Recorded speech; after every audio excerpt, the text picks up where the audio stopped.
Isang mapagpalang araw sa inyo, mga kapuso. Ako po si Miana at maligayang pagbabalik sa Hapdi at Kilig. May mga sugat na tila kahit kailan ay hindi nahihilom, pero paano kung ang mismong dahilan ng sakit ay siya ring magiging lunas? Sabi nila, ang pagiging ina ay isang sakripisyo.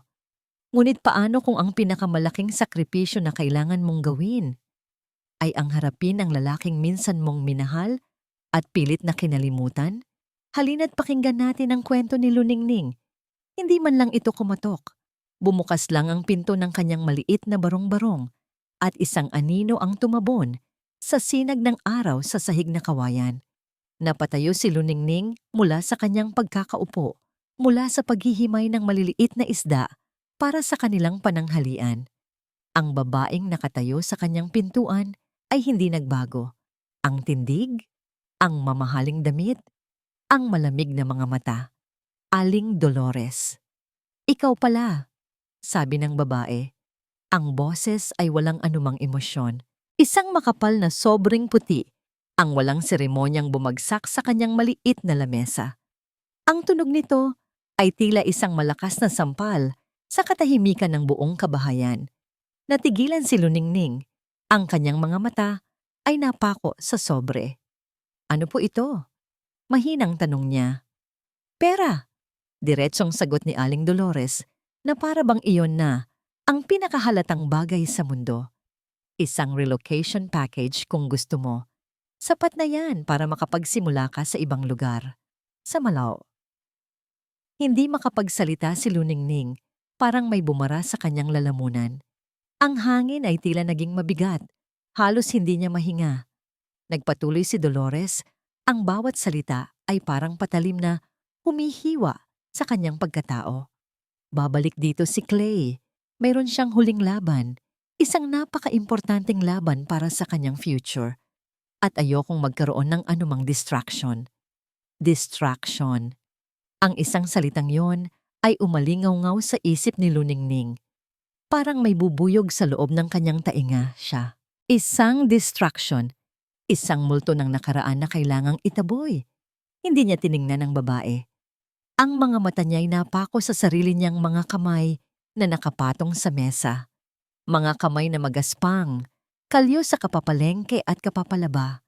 Mga kamay na 8 taon nang nagsasakripisyo, nagtataguyod sa isang batang natutulog ngayon sa nag-iisang silid. Mga kamay na minsan ding hinawakan ni Clay ng may buong pagmamahal. Ngayon, ang lahat ng iyon ay binibigyan ng presyo, isang sobrang puti. Hindi ko maintindihan, halos pabulong na sabi ni Luningning. Isang mapaklang tawa ang kumawala sa mga labi ni Dolores. Anong hindi mo maintindihan, Luningning? Simple lang ito. Tapos na ang kwento ninyo. Matagal nang tapos. Huwag mong sirain ang kinabukasan niya. Ulit. Ang sakit. Mas masakit pa sa sampal. Ang paratang na yon, na siya ang nanira noon, na siya ang sisira ngayon. Nag-angat siya ng tingin at sa wakas ay sinalubong ang mga mata ni Dolores. May nag-apoy sa kanyang dibdib, isang bagay na matagal na niyang ibinaon. Galit. Hinanakit. Umalis na po kayo, sabi niya. Nanginginig ang boses ngunit buo ang loob. Ngumisi lang si Dolores, tila inaasahan na ang reaksyong yon. Be practical, Luningning. Hindi ito para sa'yo. Para ito sa bata. Tumalikod na ang babae at nagsimulang maglakad palayo. Iiwan si Luningning na nakatayo sa gitna ng sarili niyang tahanan na ngayoy parang naging napakalamig at estranghero.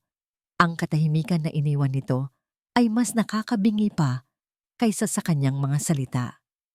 Naiwan si Luningning na mag-isa. Siya at ang sobre sa lamesa. Isang tukso, isang insulto, at mula sa loob ng silid, isang mahinang pag-ubo ang narinig niya. Ang ubo ng kanyang anak, si Archer. Napatingin siya sa sobrang puti, ang bigat nito ay tila higit pa sa perang laman. Pagkatapos ay napatingin siya sa nakasaradong pinto ng silid ng kanyang anak. Ang hapdi ng kahapon o ang pangangailangan ng bukas. Lumipas ang maghapon na hindi ginagalaw ni Luningning ang sobre.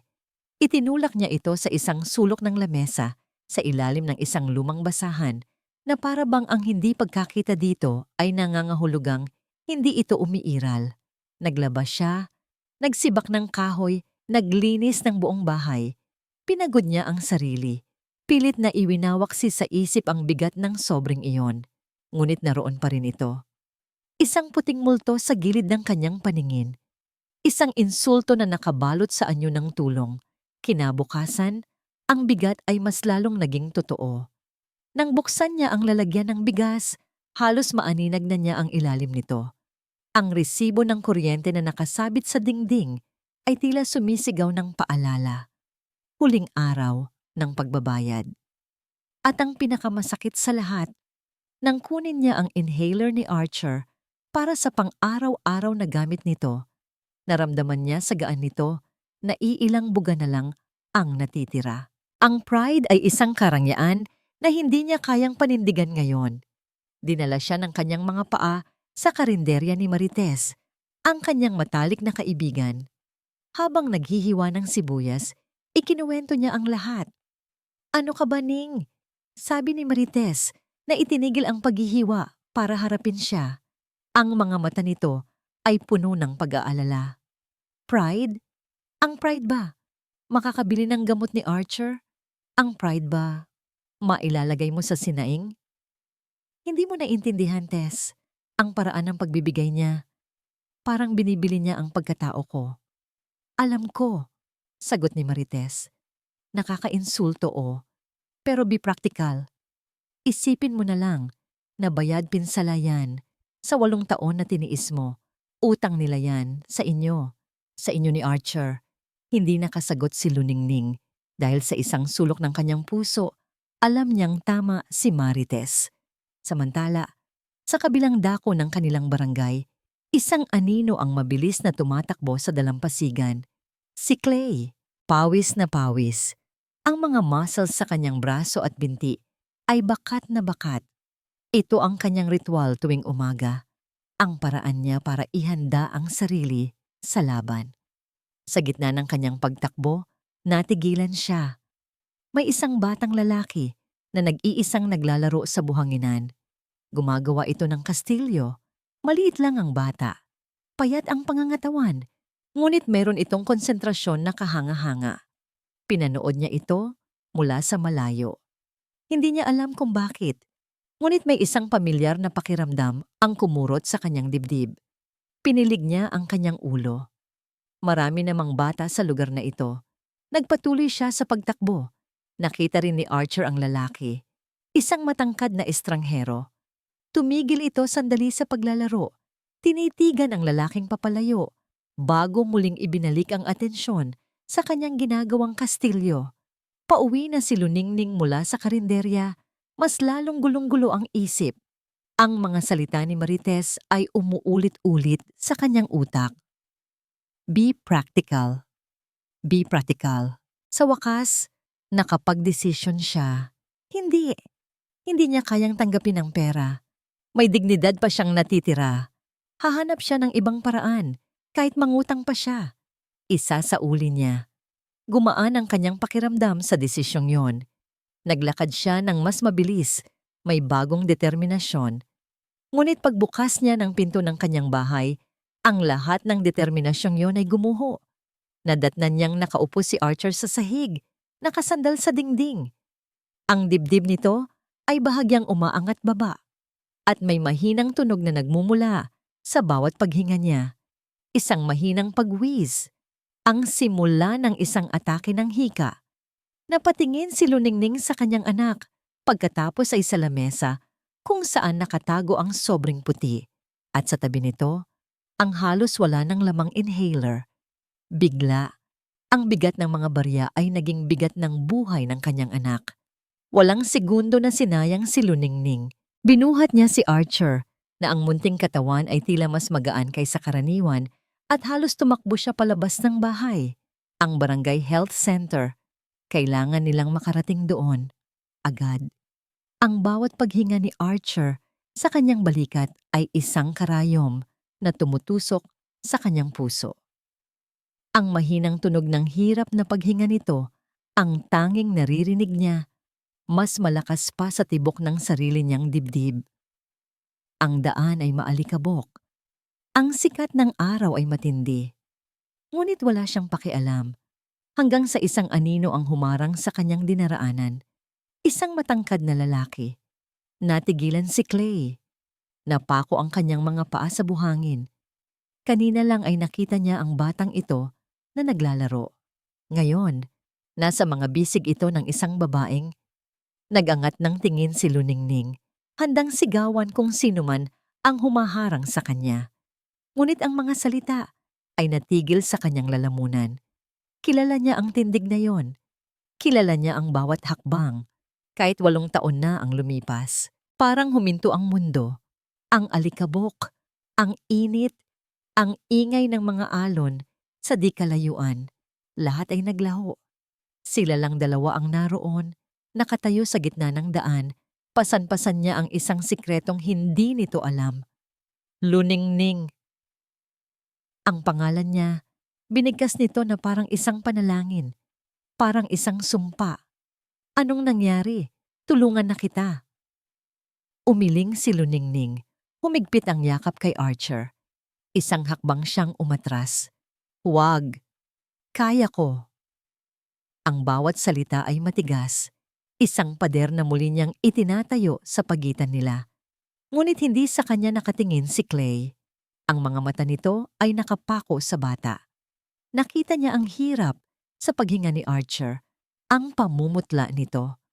Inaatake siya, sabi ni Clay, hindi na isang tanong, kundi isang katotohanan. Lalapit sana siya, ngunit umatras ulit si Luningning. Kaya ko sabi, giit niya, ang boses ay basag. Ngunit si Archer, sa gitna ng kanyang hirap, ay bahagyang iminulat ang mga mata. Nakita niya ang matangkad na lalaki. Hindi niya ito kilala, pero sa mga mata nito ay may nakita siyang pag-aalala. Ang munting kamay ni Archer ay bahagyang umangat, na tila humihingi ng tulong. Ang maliit na kilos na yon, ang dumurog sa lahat ng pader na itinayo ni Luningning. Wala na siyang nagawa. Ang kanyang pagiging ina ay mas matimbang kaysa sa kanyang nasaktang puso.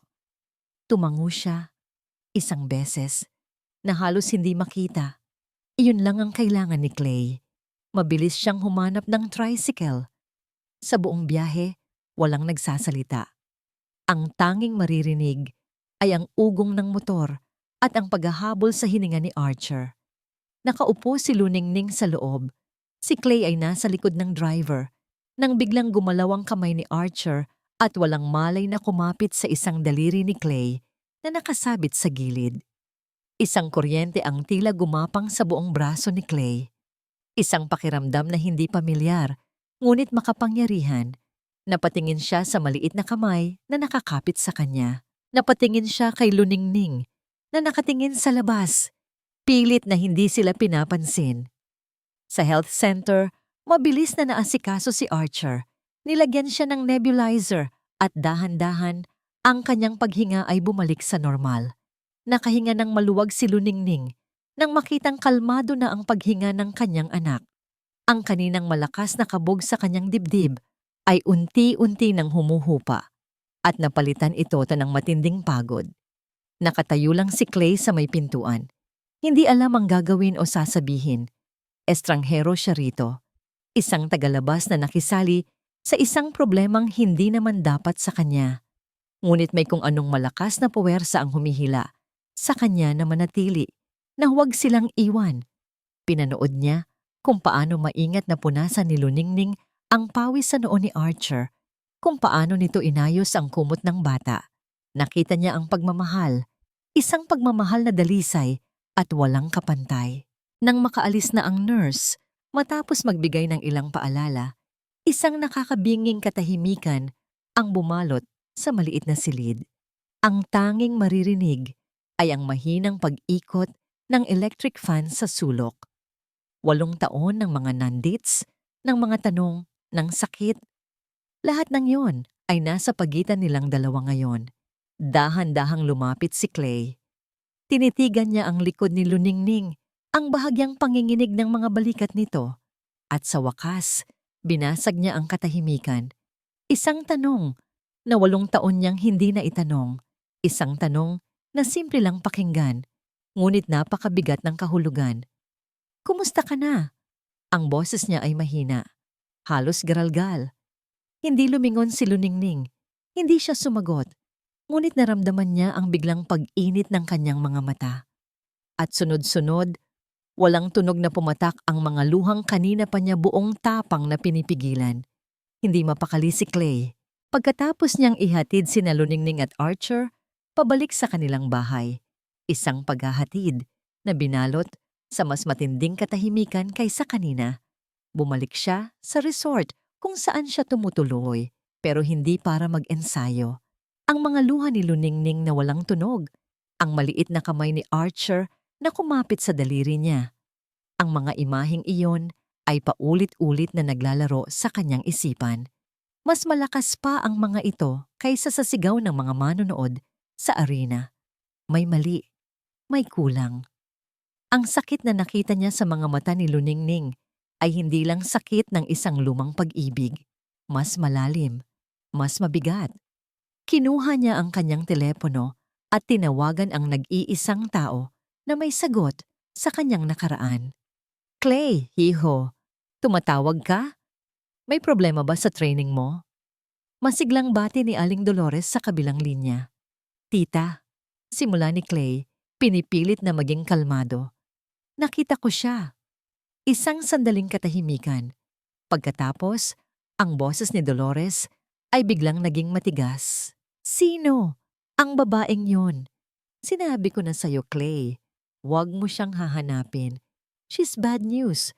Makakasira lang yan sa focus mo. Hindi ko siya hinanap, tita. Nagkasalubong kami. Pagtatama niya, may kasama siyang bata. Anak niya. O ano ngayon? Mabilis na sagot ng tiyahin niya. May sarili na siyang buhay. Dapat ay matuwa ka pa. It's time to move on. Ang laban, Clay. Isipin mo ang laban. Pero imbes na makumbinsi, mas lalong umusbong ang pagdududa sa isip ni Clay. Ang bilis ng reaksyon ng kanyang tita. Ang pilit na pag-iwas sa paksa. Samantala, sa maliit na barong-barong, tapos nang painumin ng gamot ni Luningning si Archer. Mahimbing na itong natutulog. Tinitigan niya ang reseta mula sa health center. Kailangan ng bagong stock ng gamot at isang nebulizer. Isang maayos na nebulizer, hindi yung luma nilang halos bumigay na. Ang kanyang mga mata ay bumaling sa sobrang puti na nakatago pa rin sa ilalim ng basahan. Ang pride, ang dignidad, napapikit siya. Anong silbi ng mga yon kung ang anak niya ang nahihirapan? Kinuha niya ang sobre. Dahan-dahan niya itong binuksan at kumuha lamang ng maliit na halaga. Sapat para sa nebulizer at gamot. Hindi ni 1 sentimo hihigit. Habang hawak niya ang pera, kinausap niya ang anino ng lalaking wala roon. Hindi ito para sa akin, sabi niya sa kanyang isip. Para ito sa kanya. Bayad mo ito para sa mga taon na wala ka. Isang mapait na determinasyon ang pumuno sa kanyang puso. Hindi pa rin matahimik, nagpa siya si Clay na maglakad-lakad sa barangay. Dinala siya ng kanyang mga paa sa nag-iisang karinderya sa lugar.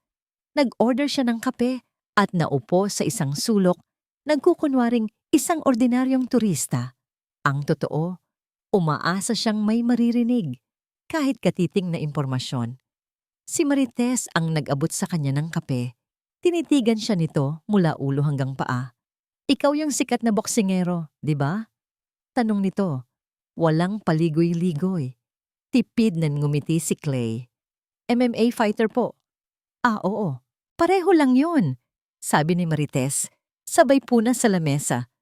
Anong ginagawa ng isang sikat na tulad mo dito sa aming munting baryo? Nagbabakasyon lang po. Naghahanda para sa laban. Tumango si Marites, ngunit ang mga mata nito ay mapanuri. Mag-isa ka lang? Opo. Mahirap ang buhay dito, sir, sabi ni Marites, na tila may ibang kahulugan ang mga salita. Lalo na kung nag-iisa kang nagpapalaki ng anak. Natigilan si Clay. Ngunit bago pa siya makapagtanong, tumalikod na si Marites para asikasuhin ang ibang customer. Bumalik si Clay sa kanyang kwarto na mas lalong gulo ang isip. May kung anong nagtulak sa kanya na buksan ang isang luma at maliit na baul na lagi niyang dala. Sa ilalim ng mga lumang damit at clippings ng kanyang mga laban, may isang kahoy na kahon. Binuksan niya ito. Sa loob, sa ibabaw ng pelus na itim, ay nakapatong ang kalahati ng isang gintong medalya. Ang kanyang pinakaunang kampeonato. Isang medalyang sinadya niyang baliin sa gitna. Hawak niya ang kanyang kalahati. Ang mga daliri niya ay hinahaplos ang sira at magaspang na gilid nito. Nasaan na kaya ang isa pang kalahati? Sa parehong sandali, sa maliit na bahay sa dulo ng baryo, dahan-dahang isinusuot ni Luningning ang isang pamilyar na bagay sa leeg ni Archer na mahimbing nang natutulog. Isang leather na tali na may sabit na kalahating gintong medalya. Hinalikan niya ang noo ng anak. Para proteksyon. Bulong niya, isang ritual na ginagawa niya gabi-gabi sa loob ng 8 taon. Nagsimula ito sa pagdidilim ng ulap, isang hindi inaasahang sama ng panahon ang mabilis na pumasok mula sa karagatan. Ang kaninang payapang hangin ay biglang naging marahas, yumuyugyog sa mga puno ng niyog, at pagkatapos, bumuhos ang ulan, hindi ambon, kundi isang malakas na bugso na tila ibinubuhos mula sa isang dambuhalang timba sa kalangitan. Nasa loob ng kanyang kwarto si Clay, pinipilit na mag-focus sa kanyang shadow boxing, ngunit ang isip niya ay lumilipad sa ibang lugar. Sa maliit na barong-barong na gawa sa pawid at kawayan, sa babaeng may mga matang puno ng sakit, sa batang may hirap sa paghinga. Hindi siya mapakali, hindi tama. Sa isang iglap, tumigil siya sa pag-eensayo, kinuha ang isang lumang jaket at walang pag-aalinlangang sumuong sa lumalakas na bagyo. Hindi niya alam kung bakit, ngunit kailangan niyang makita. Kailangan niyang siguraduhin na ligtas sila. Tama ang kanyang kutob. Pagdating niya, ang tanawin ay mas malala pa sa kanyang inaasahan. Ang bubong na pawid ng bahay ni Luningning ay may malaki ng butas. Ang tubig ulan ay bumabagsak sa loob na parang isang maliit na talon. Si Luningning ay abala sa pagsasalba ng kanilang iilang gamit. Isang maliit na telebisyon, mga damit, mga unan, habang si Archer ay nakatayo sa isang sulok. Takot na takot. Luningning! Sigaw ni Clay, mas malakas pa sa ugong ng hangin. Nagulat si Luningning nang makita siya, basang-basa. Nakatayo sa kanyang pintuan, ngunit walang oras para sa mga tanong. Walang imik na pumasok si Clay at agad na tumulong. Binuhat niya ang mabibigat na gamit. Inilipat ang mga ito sa pinakatuyong bahagi ng bahay. Nagtutulungan sila sa gitna ng kaguluhan. Ang kanilang mga galaw ay mabilis at desperado. Sa gitna ng pagmamadali, sa sahig na madulas dahil sa tubig, isang aksidente ang nangyari. Nadulas si Archer. "Anak!" sigaw ni Luningning. Ngunit bago pa man bumagsak ang bata sa matigas na sahig na kawayan, sa bilis ng kanyang kilos na hinasa ng maraming taon sa ring, nasalo siya ni Clay. Hawak niya ang bata sa kanyang mga bisig. Ligtas. "Salamat sa Diyos," hingal ni Luningning, napahawak sa kanyang dibdib. Ngunit hindi gumagalaw si Clay. Hindi siya sumasagot. Nakatitig lang siya sa bata na nasa kanyang mga kamay. Ang kanyang mukha ay tila isang maskara ng pagkagimbal. Dahil sa pagkakabuhat niya kay Archer, bahagyang umangat ang sando ng bata. At doon, sa dibdib nito, sa gitna ng takot at kaguluhan, ay may isang kumikinang na bagay. Isang pamilyar na kislap ng ginto. Isang pamilyar na magaspang at putol na gilid. Ang kalahati ng isang medalya. Tila huminto ang pag-ikot ng mundo ni Clay. Nawala ang ugong ng hangin, ang lagaslas ng ulan. Ang tanging nakikita niya ay ang piraso ng metal na iyon. ang kapares ng kalahating medalyang nakatago sa kanyang baul. Ang pirasong ibinigay niya kay Luningning 8 taon na ang nakalipas. Isang pangako ng kanilang kinabukasan. Bago pa man makapagsalita si Clay, si Archer, na nasa bisig pa rin niya at medyo nasaktan sa pagkakadulas, ay tumingala sa kanya. Ang mga mata nito ay puno ng luha at sa isang tinig na halos hindi marinig, bumulong ito. "Tulungan mo si Mama." Ang mga salitang yon, ang inosenteng pakiusap na yon, ang tuluyang bumasag sa puso ni Clay. Dahan-ahan, maingat niyang ibinaba si Archer at inalalayan patungo kay Luningning. Pagkatapos, dahan-dahan siyang nag-angat ng tingin. Sinalubong niya ang mga mata ni Luningning. Mga matang ngayon ay puno ng pagkatakot dahil alam na niya. Alam na niyang nakita na nito ang sikreto. Hindi sumigaw si Clay. Hindi siya nagwala. Sa isang tinig na basag, nanginginig, at puno ng sakit na hindi kayang ilarawan ng kahit anong salita, bumulong siya. Bakit? Bakit hindi mo sinabi sa akin? Ang tanong ni Clay ay nakabitin sa hangin. Mas mabigat pa kaysa sa ulang bumabagsak sa kanilang bubong. Hinila ni Luningning si Archer palapit sa kanya. Niyakap ito ng mahigpit na para bang ito ang kanyang nag-iisang kalasag. Laban sa sakit ng nakaraan na biglang bumabalik. Ang mga luha na 8 taon niyang sinubukang itago ay bumuhos na parang ilog. Dahil tinaboy niya ako, sa wakas ay nasabi niya, ang bawat salita ay garalgal at hirap na lumalabas sa kanyang lalamunan. Ang tita mo, si Aling Dolores. Napatingin sa kanya si Clay. Ang kanyang mukha ay nagpapakita ng matinding pagkalito. Anong ibig mong sabihin? Pinuntahan niya ako noon, Clay, bago ka umalis para sa unang laban mo sa Maynila. Pagpapatuloy ni Luningning, ang mga alaala ay bumabalik na parang isang masamang panaginip. Sinabi niya na, hadlang lang ako sa mga pangarap mo. Isang mantsa sa pangalan mo. Binigyan niya ako ng pera na parang bayad sa isang bagay na kailanman ay hindi mabibili.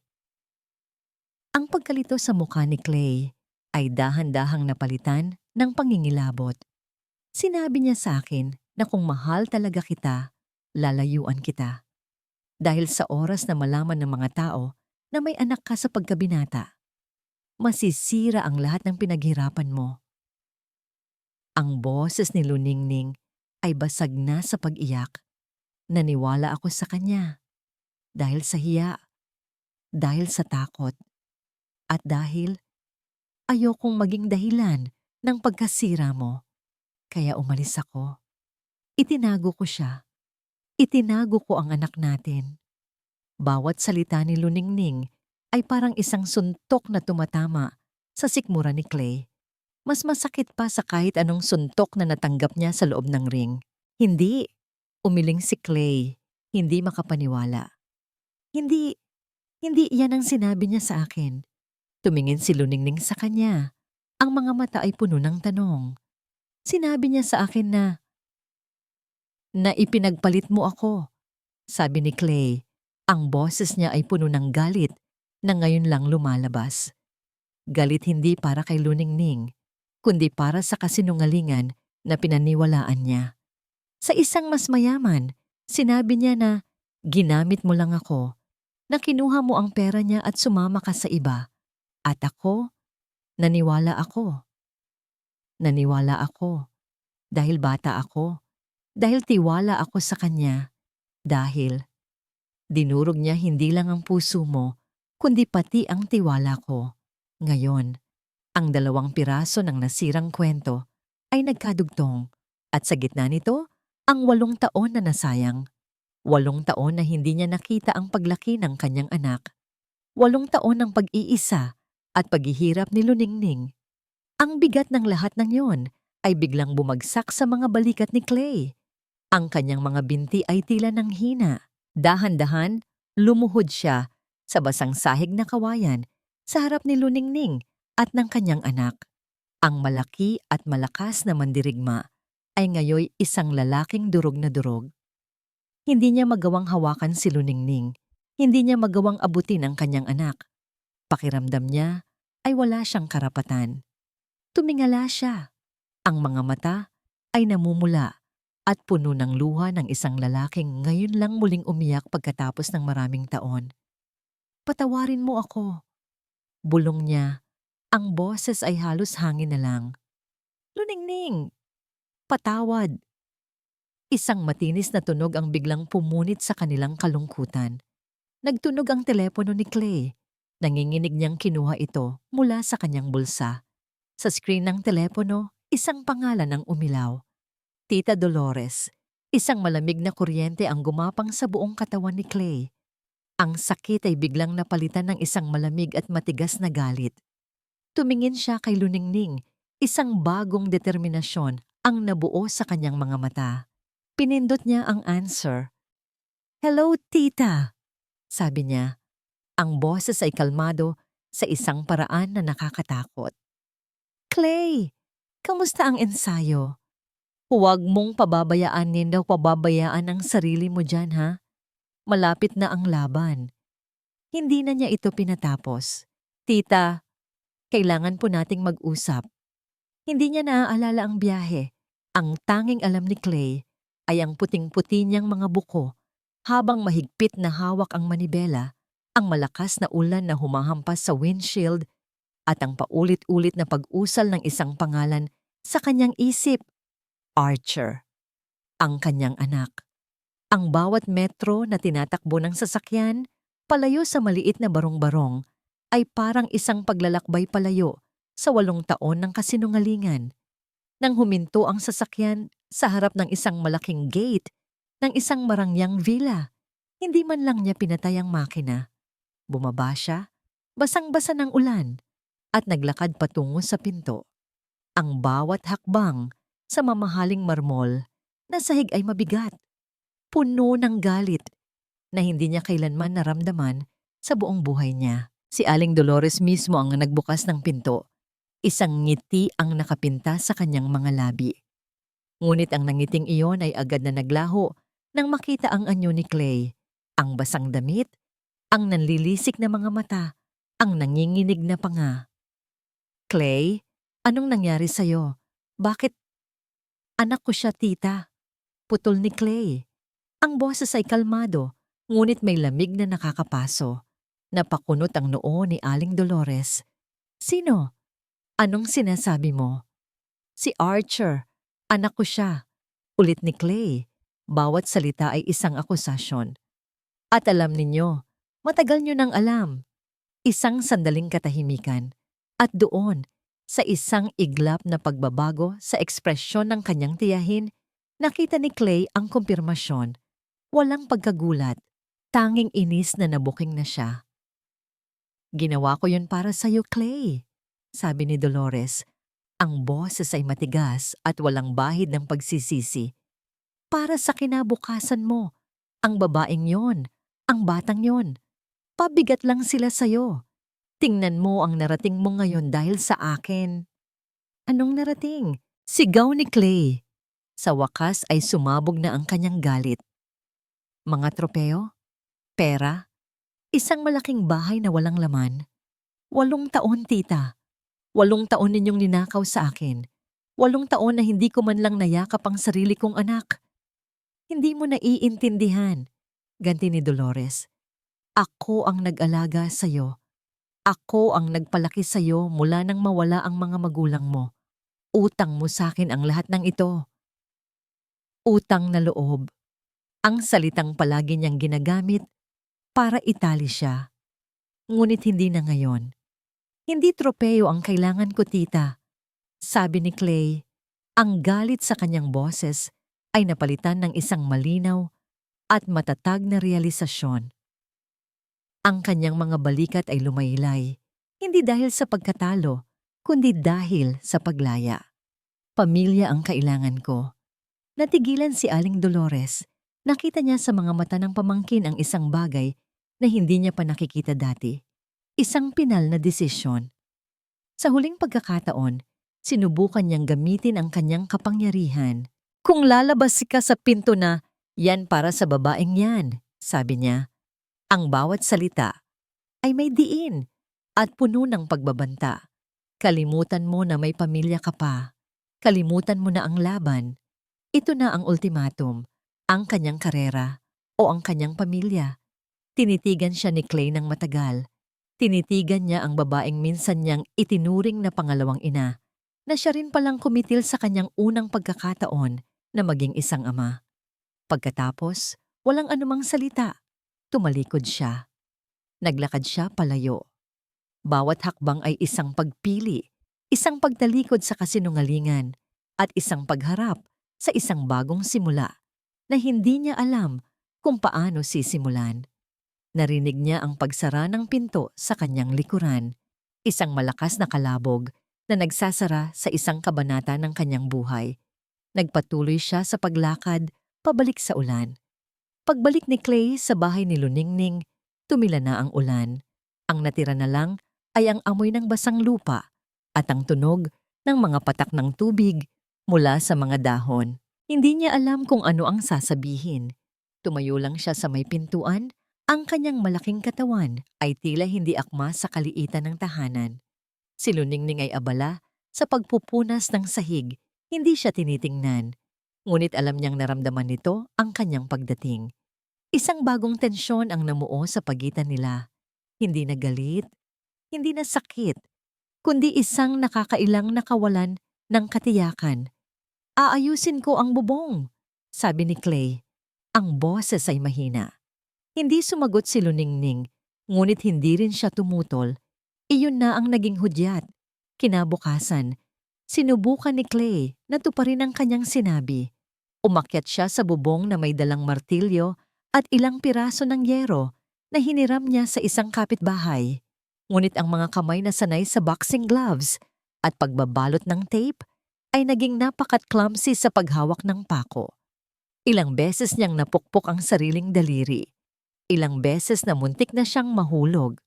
Pinapanood siya ni Luningning mula sa bintana habang nagluluto. Isang bahagi niya ang gustong mainis sa kanyang kawalan ng alam. Ngunit isang mas malaking bahagi ang nakakakita ng isang bagay na mas mahalaga. Ang pagsisikap. Pagkatapos ng bubong, sinubukan niyang mamalengke. Bumalik siya na may dalang 2 buong manok, 1 kilong mamahaling baka, at mga imported na prutas, mga bagay na hindi nila karaniwang kinakain. Tiningnan lang ni Luningning ang mga pinamili. Sana ay bigas na lang ang binili mo. Paubos na tayo. Natigilan si Clay. Oo nga pala. Sa simple at praktikal na mundo nila, ang bigas ay mas mahalaga kaysa sa baka. Ngunit ang pinakamahirap na hamon para sa kanya ay si Archer. Ang bata ay tila isang maliit na anino. Laging nasa gilid, nagmamasid. May pagtataka sa mga mata nito, ngunit meron ding takot. Sino ang malaking lalaking ito na bigla na lang naging bahagi ng kanilang bahay?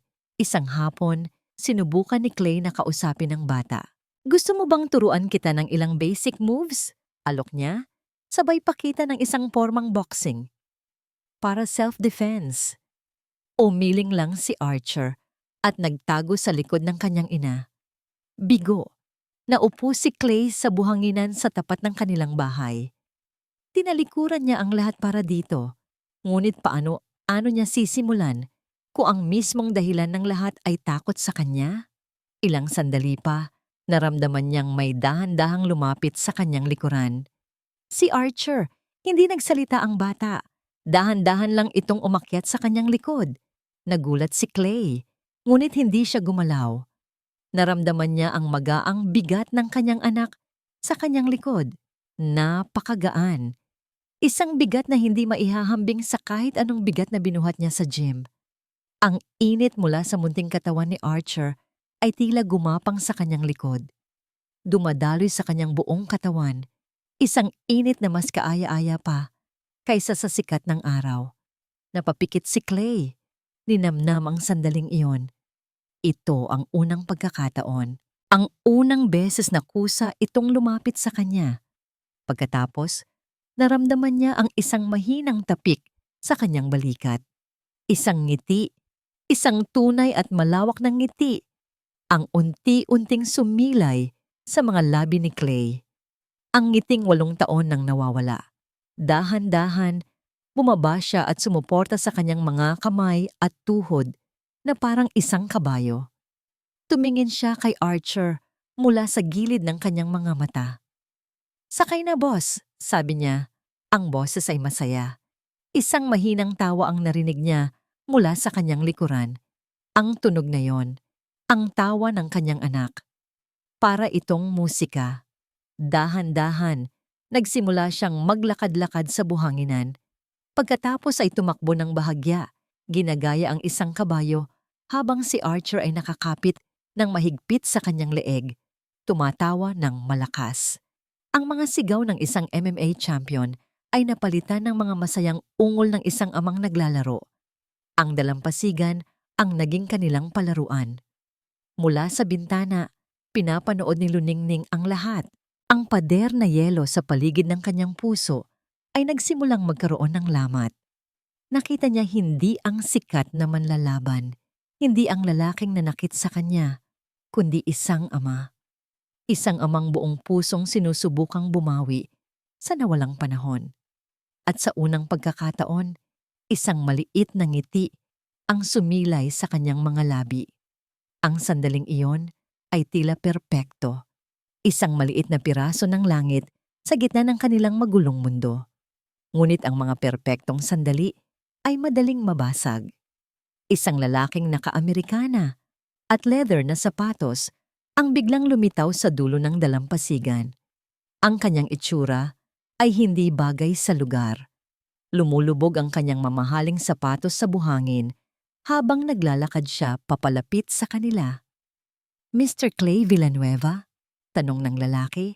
Ang boses ay formal at walang emosyon. Natigil sa paglalaro si Clay. Dahan-dahan niyang ibinaba si Archer at hinarap ang estranghero. Ang saya sa kanyang muka ay biglang naglaho. May iniabot na isang long brown envelope ang lalaki. Kinuha ito ni Clay. Ang mga mata ay puno ng pagtataka. Binuksan niya ito. Sa loob ay isang makapal na dokumento. Ang mga unang salita na tumambad sa kanya ay nakasulat sa malalaking letra. Notice of breach of contract. Binasa niya ang mga sumunod na linya tungkol sa isang penalty clause at isang halaga na may napakaraming zero. Isang halaga na hindi niya kayang bayaran kahit sa 10 buhay pa. Mula sa pintuan, nakita ni Luningning ang pagbabago sa mukha ni Clay. Ang ngiti ay naging isang matigas na linya. Ang saya sa kanyang mga mata ay napalitan ng isang madilim na anino. Ang anino ng isang nakaraang hindi pa pala tapos sa kanila.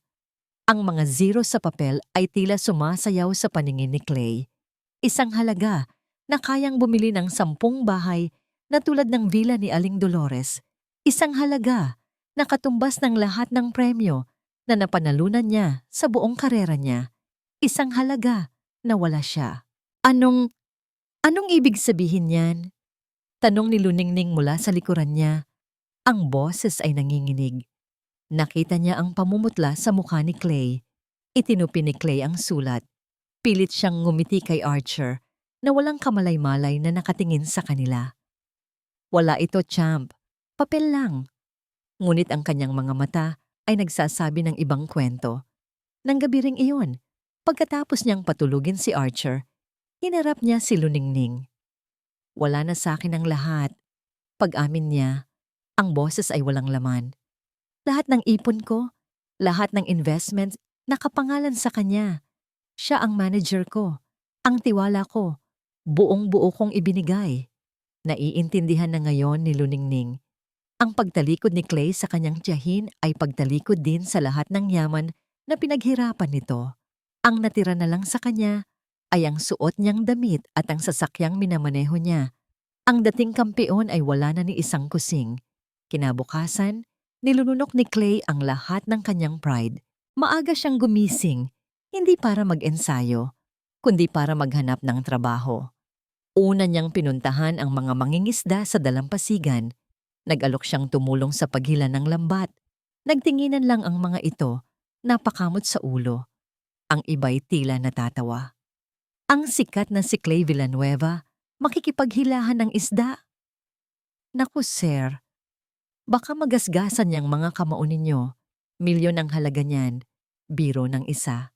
Pumunta siya sa isang maliit na construction site sa kabilang kanto. Nag-alok siyang magbuhat ng semento. Tiningnan siya ng foreman mula ulo hanggang paa. Pasensya na boss, sabi nito. Baka mas malaki pa ang ibayad namin sa'yo kaysa sa kinikita namin sa isang linggo. Ginawa niyang laman ng tsismis ang buong barangay.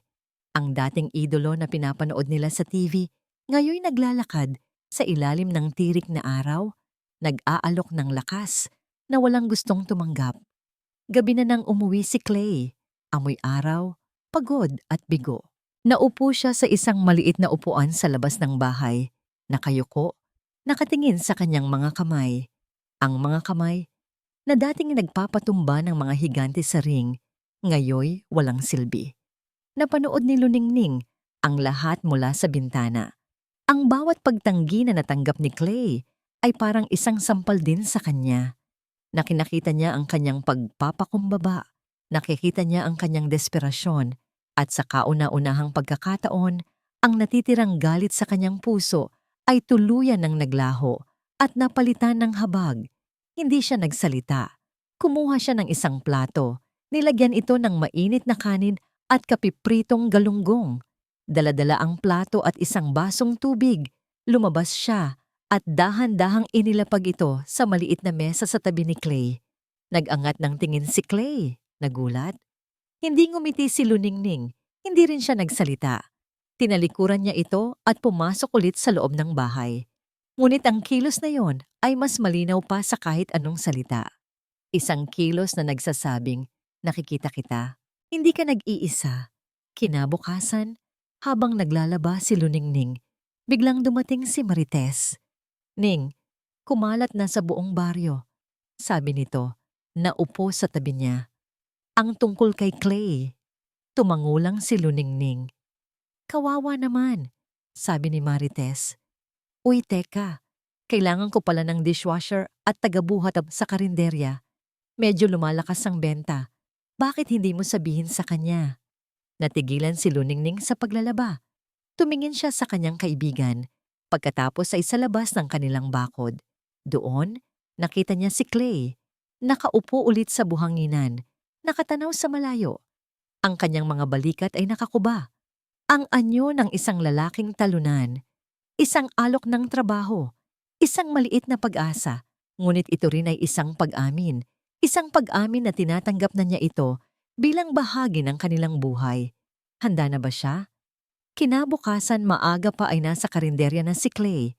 Naka-t-shirt na puti at lumang shorts.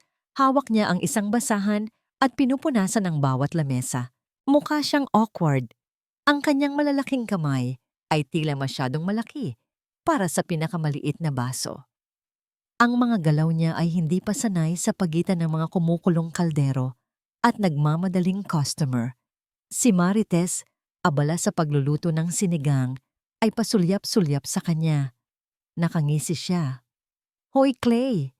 Sigaw niya na halos malunod sa tunog ng kawali.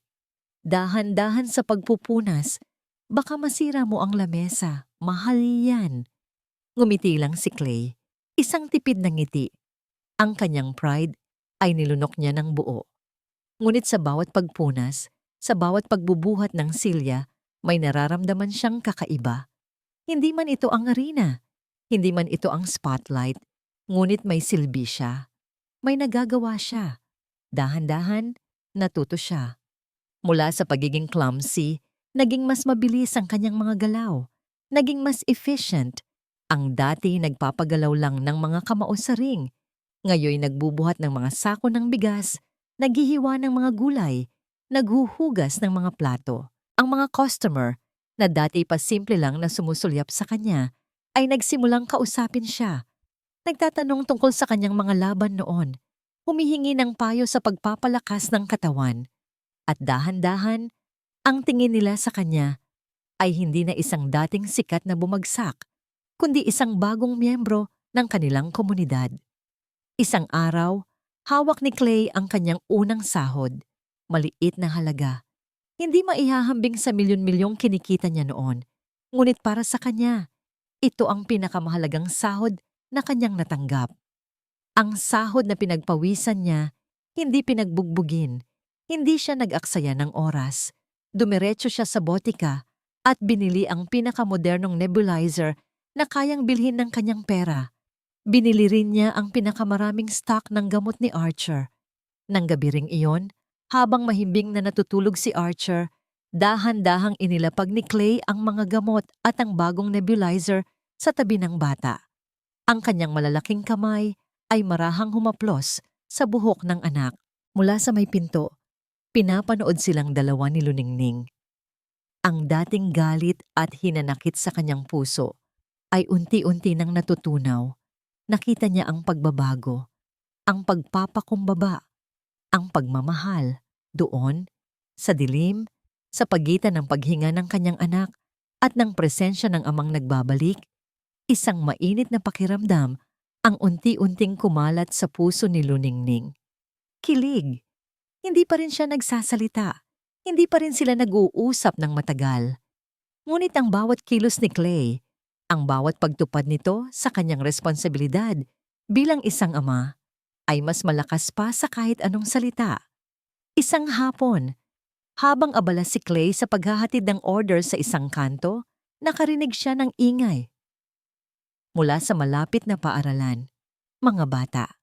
Nakita niya si Archer, nakikipaglaro sa kanyang mga kaklase.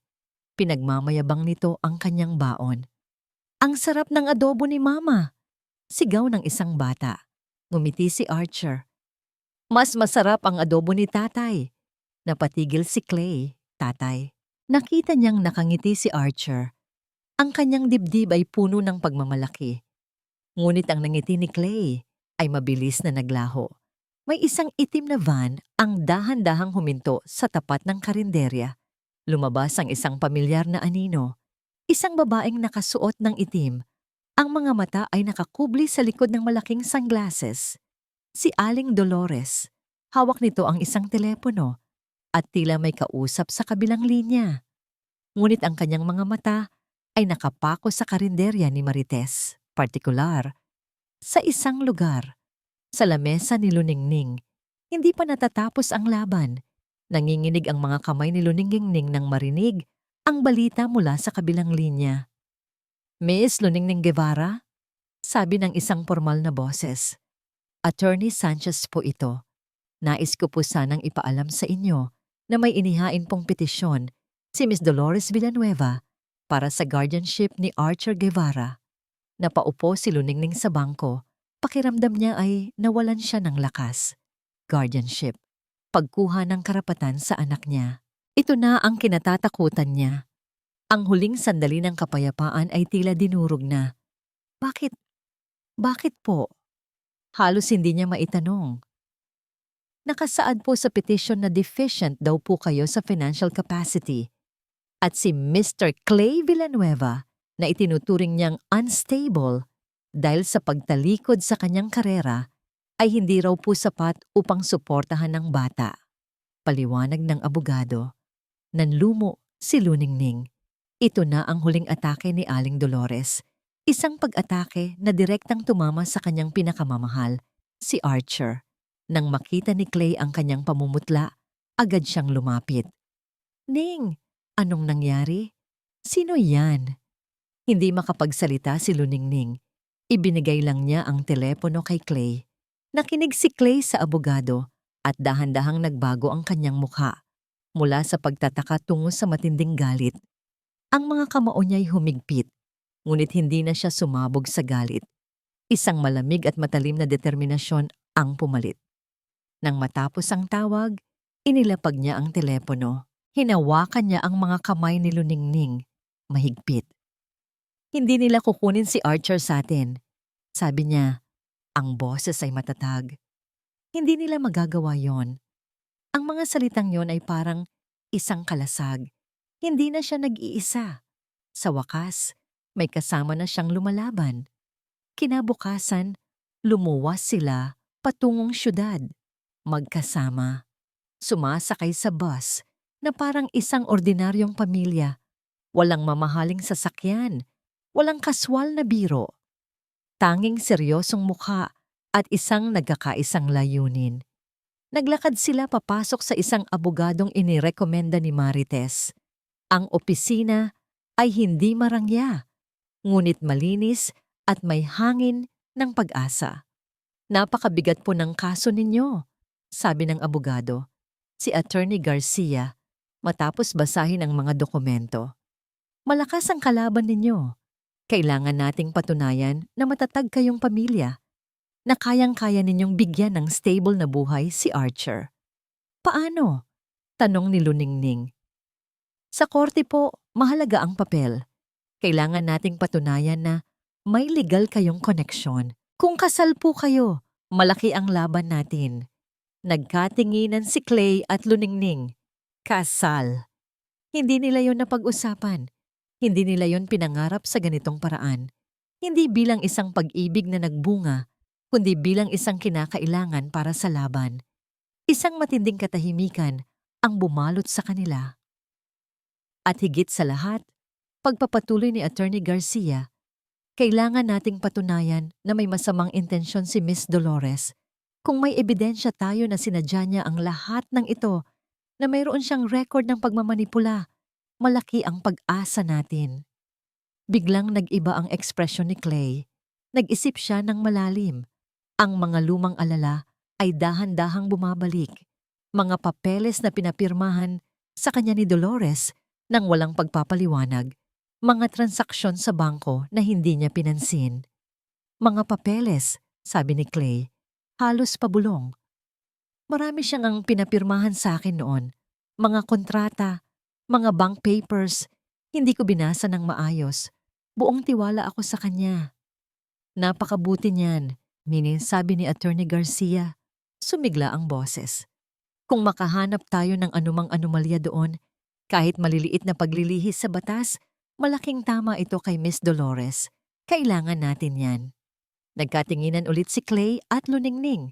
Ngayon, ang kanilang mga mata ay hindi na puno ng kawalan ng pag-asa, kundi ng bagong pag-asa.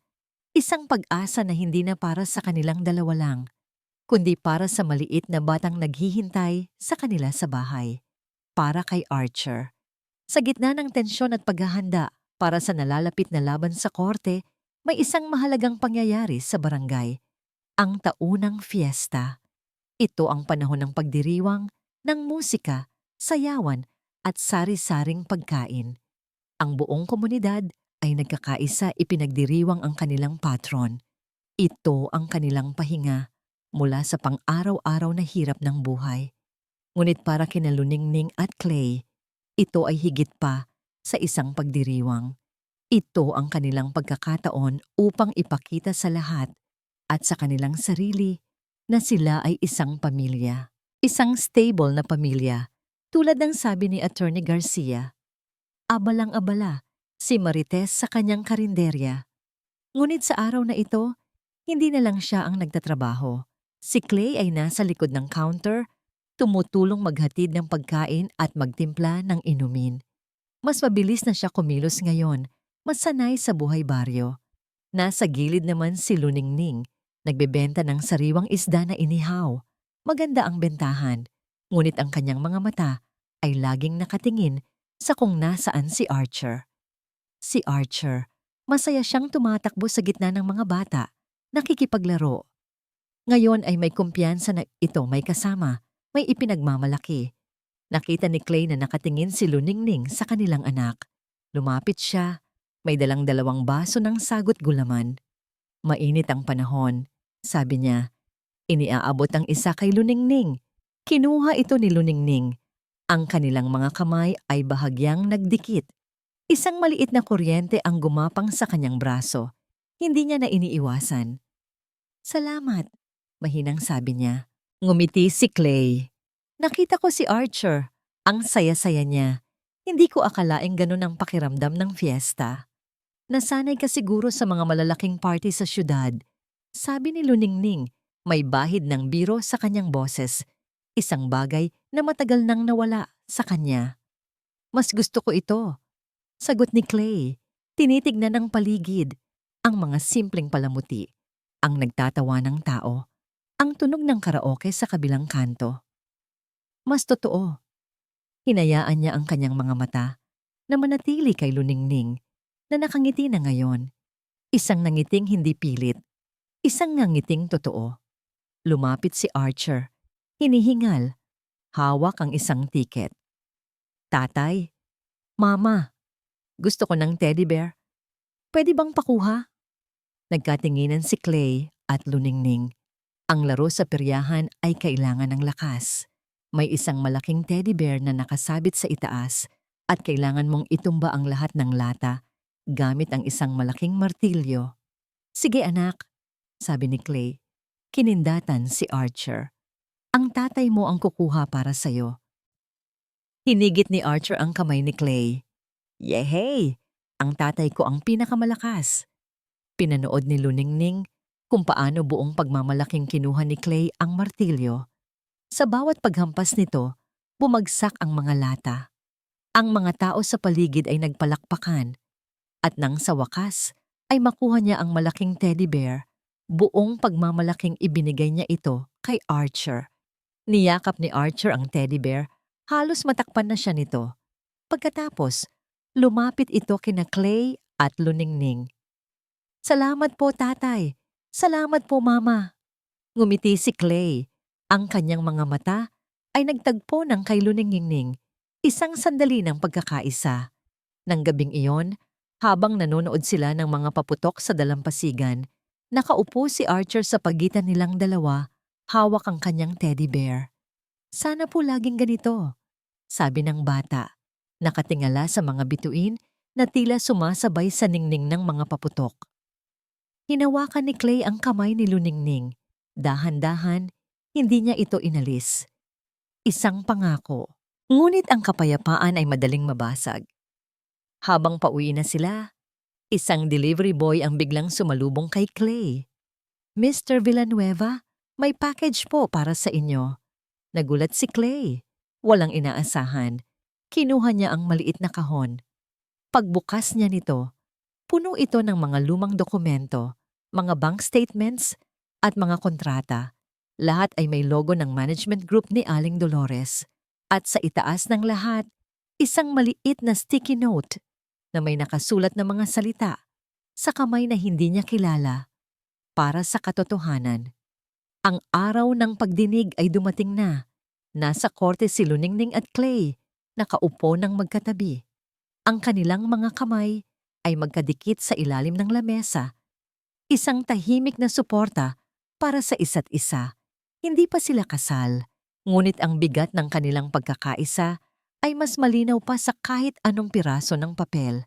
Sa kabilang panig nakaupo si Aling Dolores, nag-iisa.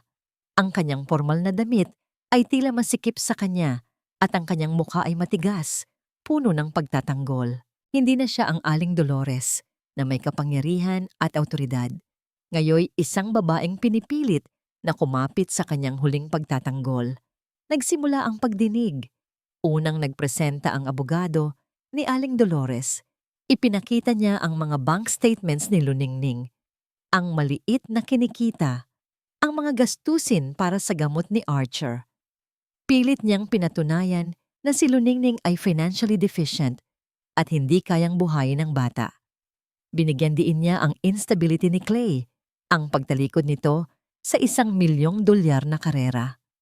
Nakinig si Luningning, ang kanyang dibdib ay masakit sa bawat akusasyon. Totoo ang lahat ng yon. Totoong mahirap siya. Totoong minsan ay kulang ang kinikita niya. Ngunit nang magsalita na si Attorney Garcia, nagbago ang lahat. Iginagalang po naming kagalang-galang na hukom, simula ni Attorney Garcia. Ngunit ang kakulangan sa pinansyal na aspeto ay hindi katumbas ng kakulangan sa pagmamahal. At kung pag-uusapan ang pinansyal na responsibilidad, may mas malaking issue rito. Ibinigay ni Attorney Garcia ang paketeng naglalaman ng mga dokumento na natanggap ni Clay. Ito po ang ebidensya, sabi ni Attorney Garcia. na si Miss Dolores Villanueva ay sistematikong minanipula ang pinansyal ni Mr. Clay Villanueva sa loob ng maraming taon. Mayroon po siyang mga kontratang pinapirmahan kay Mr. Villanueva na hindi niya alam ang tunay na laman. Mayroon din po siyang mga transaksyong ginawa sa account ni Mr. Villanueva nang walang pahintulot. Ang lahat ng ito ay nagpapakita ng isang malinaw na pattern ng panloloko at pang-aabuso sa tiwala. Ang bulungan sa loob ng korte ay nagsimulang lumakas. Nanlaki ang mga mata ni Aling Dolores. Hindi niya akalaing makukuha ni Clay ang mga dokumentong yon. Ang kanyang muka ay namutla. Ipinakita ni Attorney Garcia ang bawat detalye. Kung paano nawala ang milyon-milyong kita ni Clay. Kung paano siya pinaniwala ni Dolores na kinakailangan ng kanyang mga desisyon. Ngunit ang totoo ay para sa sarili lang nitong kapakinabangan.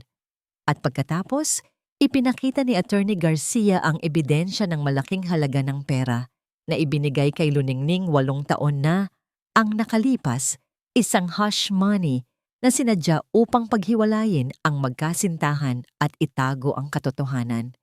At ang muling pag-aalok nito ng pera, kamakailan lang. Ang lahat ng ito, kagalang-galang na hukom, ay patunay na si Miss Dolores Villanueva ay may malinaw na motibo upang paghiwalayin si Mr. Villanueva at Miss Guevara at itago ang kanilang anak. Ang kanyang petisyon para sa guardianship ay hindi para sa ikabubuti ni Archer, kundi para lamang protektahan ang kanyang sariling kasinungalingan. Sumabog ang loob ng korte. Hindi na makakilos si Aling Dolores. Ang kanyang mga balikat ay lumaylay. Ang kanyang dating matigas na tindig ay nawala. Wala na siyang depensa. Ang lahat ng kasinungalingan niya ay nakalatag na, hubot-hubad sa harap ng lahat. Ang kanyang hiya ay napakalaki na ngayon. Nang tanungin si Luningning kung may nais siyang idagdag, tumayo siya. Tiningnan niya si Aling Dolores. Isang babaeng ngayon ay mukhang napakatanda at nag-iisa. Ang galit ay naglaho. Ang natira na lang ay isang malalim na lungkot. Kagalang-galang na hukom, sabi ni Luningning. Ang kanyang boses ay malinaw. Ang tanging gusto ko po ay ang kapayapaan para sa anak ko at ang katotohanan. Pagkatapos ng mahabang pagdinig, bumalik ang hukom na may bitbit na desisyon. Batay sa mga ebidensyang iprinisinta, sabi ng hukom, ang boses ay formal. Ibinasura ng korte ang petisyon para sa guardianship na inihain ni Miss Dolores Villanueva. Isang bulungan ng relief ang kumalat sa hanay ni Luningning at Clay. At higit pa rito, patuloy ng hukom, dahil sa ebidensya ng pandaraya sa pinansyal at pagmamanipula, iniutos ng korte na ibalik kay Mr. Clay Villanueva ang lahat ng kanyang ari-arian at kontrol sa kanyang mga pinansyal at pananagutin si Miss Dolores Villanueva sa kanyang mga ginawa. Isang hininga ng ginhawa ang sabay na pinakawalan ni na Clay at Luningning. Nang lumabas sila ng korte, magkahawak kamay, isang malaking tinik ang tila nabunot sa kanilang dibdib. Ang liwanag ng araw ay tila mas maliwanag kaysa dati. Ngunit bago pa sila makalayo, isang mahinang boses ang narinig nila sa kanilang likuran. Clay! Luningning! Lumingon sila. Si Aling Dolores, nakatayo sa labas ng korte, mag-isa, ang kanyang mga mata ay nanlalabo. Hindi siya lumapit para makipagtalo, hindi para magbigay ng banta. Diretso siyang tumingin kay Archer, na hawak ang kamay ni na Luningning at Clay. At sa isang tinig na halos hindi marinig, puno ng pagsisisi, sabi niya, "Patawad." Ilang buwan na ang lumipas mula ng huling pagdinig. Ang Barangay Health Center ay naging saksi sa mabilis na paggaling ni Archer. Ngayon, ang kanyang mga atake ng hika ay bihira na. Ang kanyang tawa ay mas malakas at ang kanyang mga mata ay puno ng kislap. Ang medalya ay nakasabit pa rin sa kanyang leeg. Ngunit ngayon, ito ay simbolo na ng pagkakaisa, hindi ng isang lihim. Hindi na bumalik si Clay sa mundo ng MMA. Ang pinakamalaking laban niya ay napanalunan na niya, hindi sa ring, kundi sa korte. At higit sa lahat, sa puso ng isang bata at isang babae. Sa halip, ginamit niya ang kanyang lakas at kaalaman sa pagtatayo ng isang maliit na training gym sa gilid ng dalampasigan. Hindi ito para sa mga professional na manlalaban, kundi para sa mga bata ng barangay. Tinuturuan sila ng self-defense at disiplina. Ito ang kanyang bagong purpose. Si Luningning naman, patuloy pa rin sa kanyang pagtitinda ng isda. Ngunit ngayon, mas maluwag ang kanyang paghinga. Ang mga pader sa paligid ng kanyang puso ay tuluyan ng gumuho. Ang nangiti ay madalas nang nakapinta sa kanyang mga labi. At ang mga mata niya ay puno ng pag-asa. Hindi sila nagmadali. Walang malaking kasal na naganap pagkatapos ng korte. Ang kanilang paghilom ay dahan-dahan, parang mga alon na humahampas sa dalampasigan, paulit-ulit, ngunit unti-unting nagiiwan ng marka. Ang bawat sandali ay mahalaga. Ang mga simpleng bagay. Ang paggising sa umaga na kasama si Clay na nagtitimpla ng kape. Ang paghahanda ng almusal na sama-sama. Ang paghatid kay Archer sa paaralan, magkahawak kamay silang tatlo. Ang kanilang maliit na barong-barong ay unti-unti ring binago. Hindi na ito butas-butas. Pinalitan ni Clay ang mga bubong. Nilagyan niya ng mas matibay na dingding. Ang bawat pako na itinusok niya ay isang pagpapatunay ng kanyang pangako.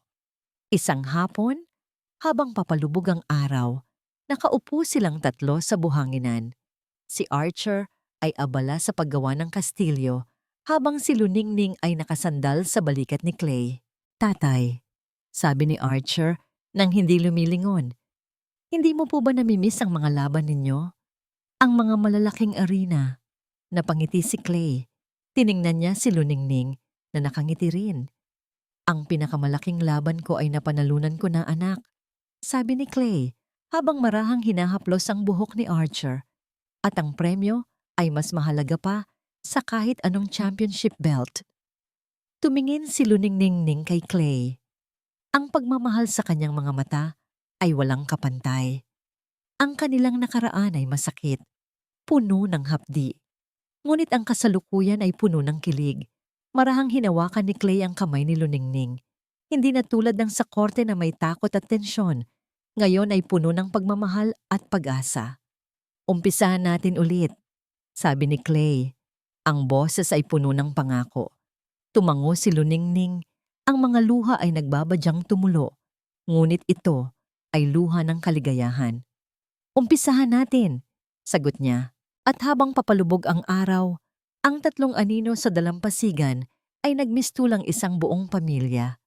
Handa na harapin ang anumang hamon ng bukas nang magkasama. 1 taon pa ang lumipas. Ang maliit na barong-barong na dati puno ng hapdi at lihim ay ngayoy isang tunay na tahanan.